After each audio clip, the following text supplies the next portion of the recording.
The voice wasn't in the moment. It belonged to 48 hours earlier, bleeding through the static of a Thursday night football match.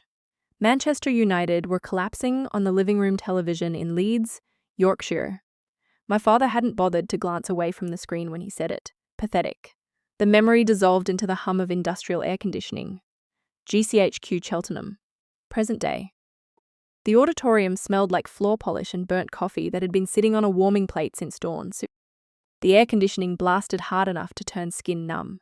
Around me, navy dress uniforms filled every row.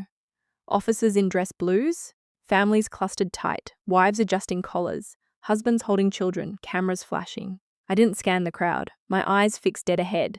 Row 3, aisle seats, 2 empty chairs. The void was impossible to miss. It wasn't that they didn't show up. It was the absolute erasure of their existence from a room built to celebrate 16 years of my blood, sweat and sacrifice. 16 years, 3 deployments, shrapnel still embedded near my left calf. Nothing of it mattered against a missed football match or my brother's latest failed business venture. To them, I was just Imogen, the spinster, the ATM, the embarrassment. Attention to orders, the PA system crackled. The room snapped rigid. I locked my knees, a combat habit I had to fight to break. Shoulders back, chin level. Commander Harrington stopped directly in front of me. Built like a granite wall, career intelligence officer, more accustomed to classified briefings than daylight.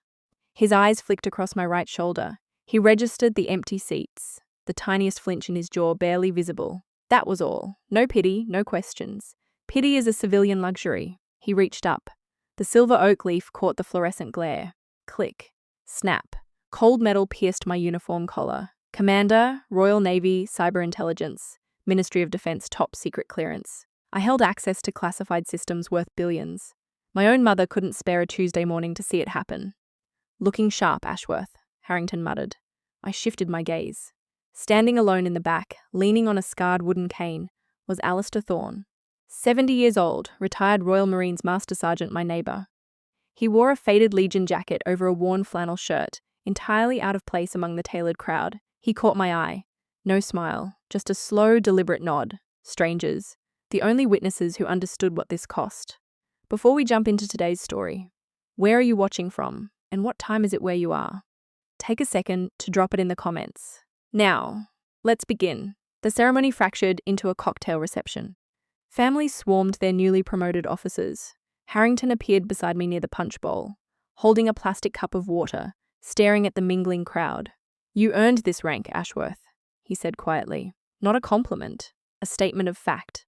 My chest tightened. Heart rate spiked. The lump in my throat felt like shattered glass. Box breathing. Inhale for 4, hold for 4, exhale for 4. I forced my body back under control. Absolutely clear, sir, I replied flatly. Harrington really looked at me then, studying the dead space in my eyes.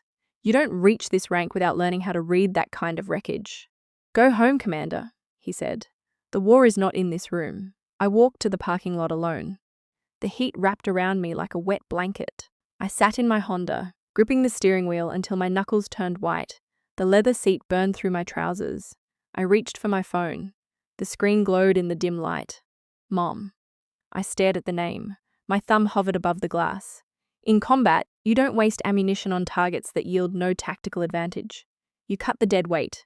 You eliminate the liability, even if they carry your bloodline. I pressed delete.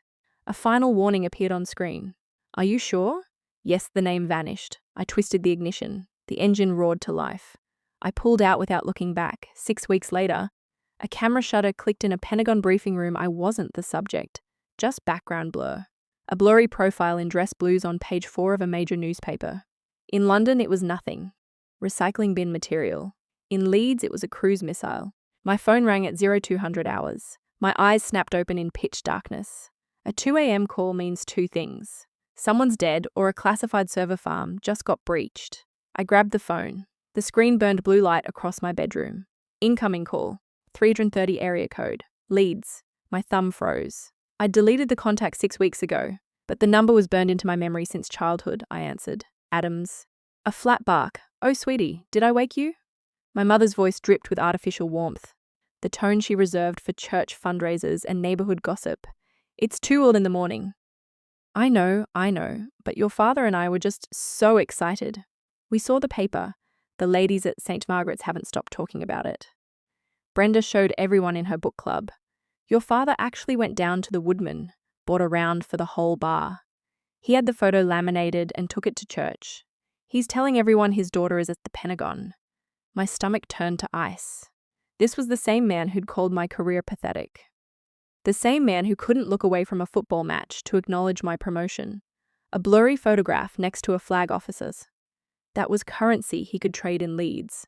That was social capital. That's nice, I said flatly. Danny is so proud of you too, she added, her voice pitched higher, a tell. A massive glaring tell, is he? Oh, absolutely. You know how much he looks up to you, I almost laughed. Danny was 37, reeking of cheap whiskey by noon, and had burned through 3 failed businesses in 5 years. I have an early briefing, I said. Good night. I hung up before she could squeeze out another lie. 3 days later, my secure office at GCHQ. Windowless, soundproof walls, encrypted servers humming beneath the floor. My personal phone buzzed against the steel desk. Unknown number, 330 area code. Leads? Hey Ims, it's Julian. Got a new phone. Listen, I need a small favor. Just some business advice. Call me when you have a minute. I leaned back in my chair. Business advice. Julian didn't want advice. Julian wanted a bailout. He wanted an anchor. Every time he burned through money and the debt collectors came knocking, he went looking for a new well to tap. But he'd never come to me before. Now I was a commander at the Ministry of Defense, a shiny federal asset with clearance and rank. A human shield. I didn't reply. I just stared at the message. In combat, there's a shift in the atmosphere right before everything collapses. It's the absence of sound. When an enemy who's treated you like garbage suddenly smiles and asks for a favor, they're not burying the hatchet. They're calculating the distance to your spine. I turned the phone face down and shoved it into my desk drawer. The red phone didn't ring. It shrieked, a high-pitched wail that cut through the server room hum. Adams, Commander, I answered. Special Agent Catherine Sinclair, Naval Investigative Service. We have a situation. I'm sending an encrypted file to your secure terminal.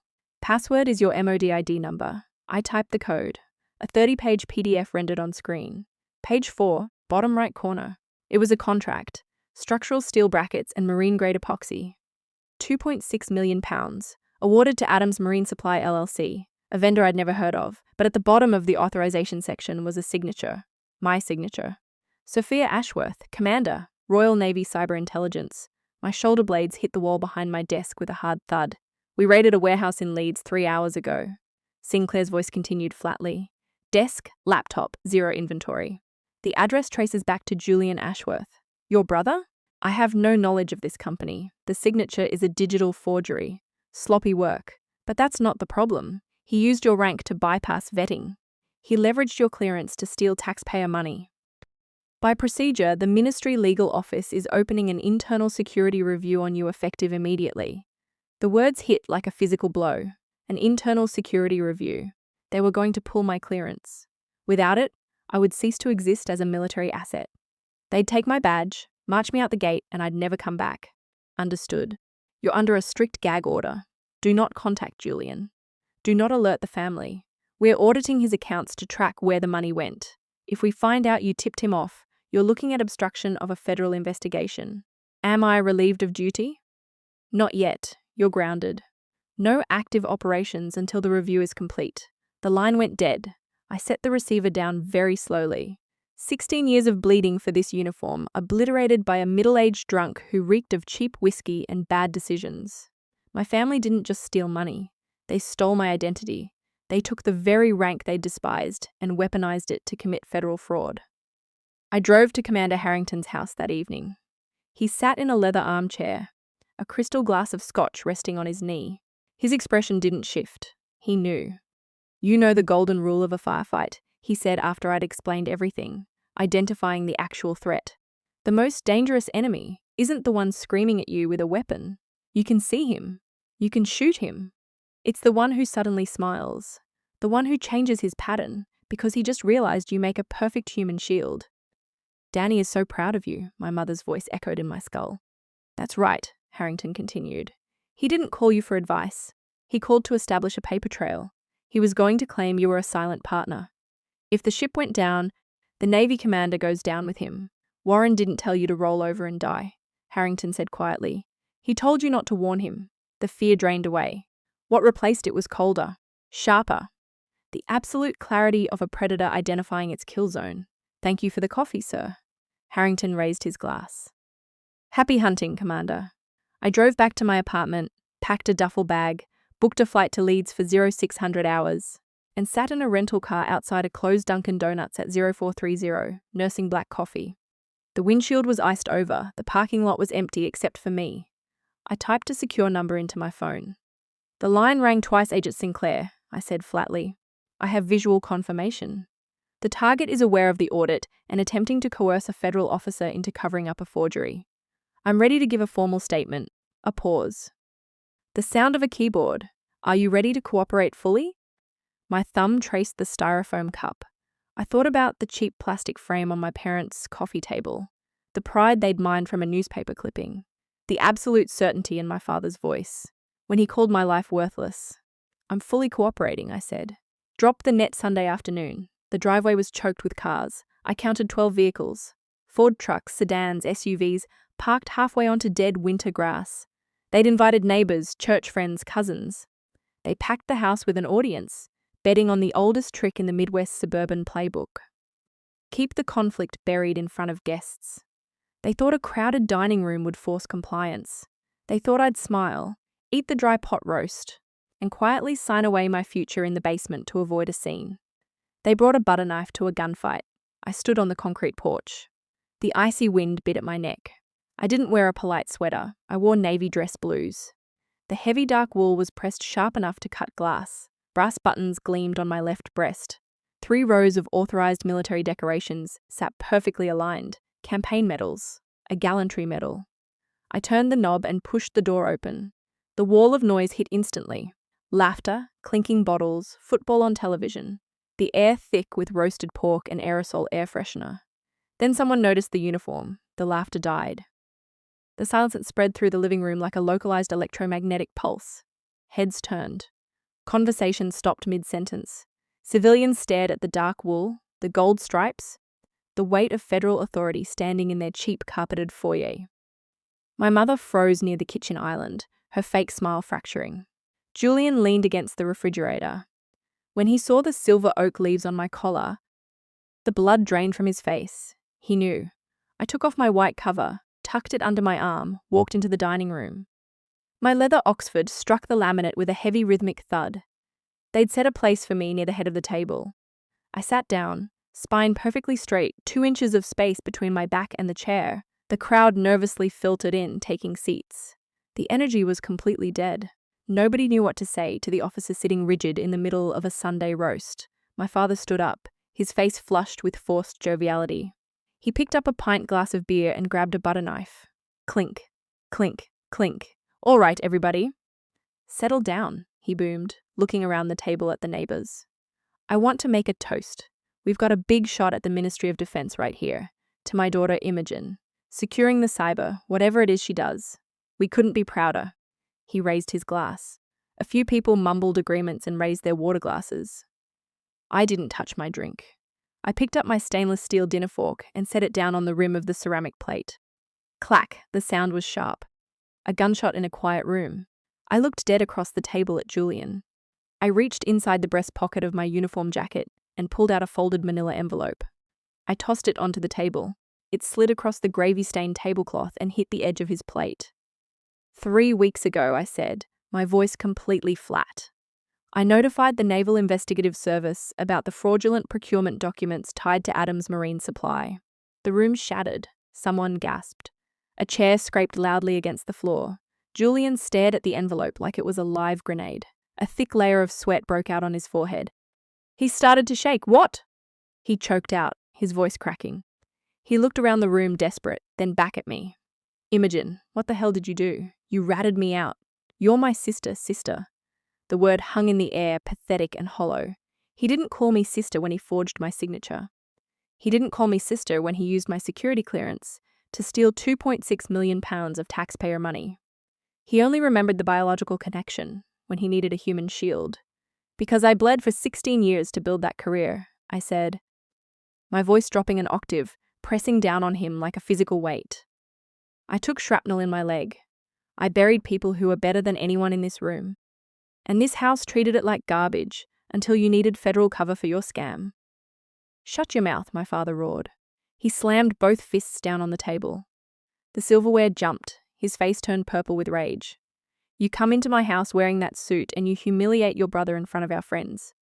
You ungrateful, selfish. You fix this. You call whoever you have to call and you fix this right now. I didn't flinch. I didn't blink. I stared at the vein bulging in his neck. The front doorbell chimed. 2 crisp electronic notes. The color drained from my father's face. He looked at the front door, then back at me. His jaw went slack. I didn't come here to fix it, I said quietly. I came to give them the coordinates. I stood up. The chair scraped back. I walked past the paralyzed neighbors, past my mother now openly sobbing against the kitchen counter, and walked to the front door. I turned the deadbolt and pulled it open. The porch was swarming. 6 agents in Naval Investigative Service windbreakers. 2 more in dark suits with credentials clipped to their belts. No drawn weapons, no theatrical shouting. Just the cold machinery of the federal government coming to collect its debt. Commander Ashworth, the lead agent said, holding up a federal warrant. He's in the dining room, I replied. I stepped aside, clearing the doorway. The agents flooded into the house. Heavy boots swallowed the dining room. Chairs crashed. Julian started screaming. A hyperbolic wail of a coward backed into a corner, hands on the wall. Do it now, an agent barked.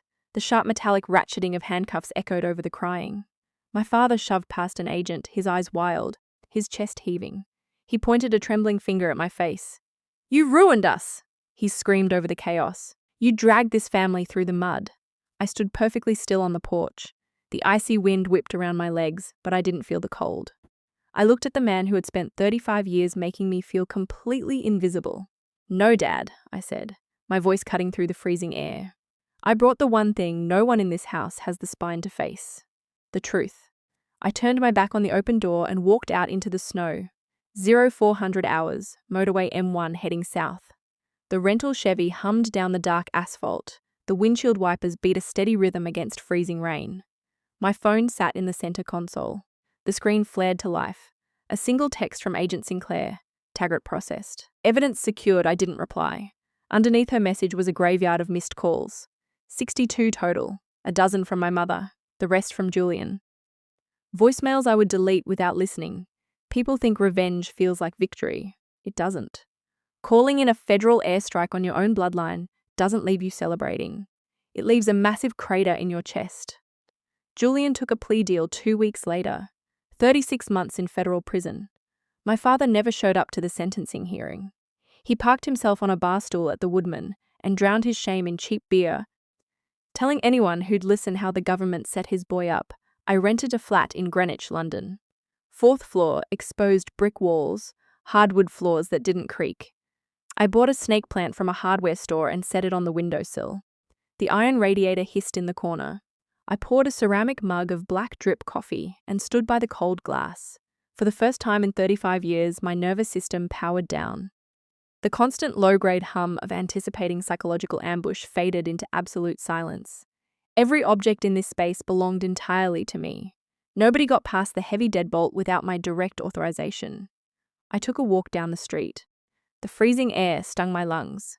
Alistair was sitting on his front porch, a thick wool blanket draped over his knees. His scarred wooden cane leaned against the aluminum siding. He held an insulated mug that smelled heavily of black tea and cheap bourbon. I walked up the concrete steps.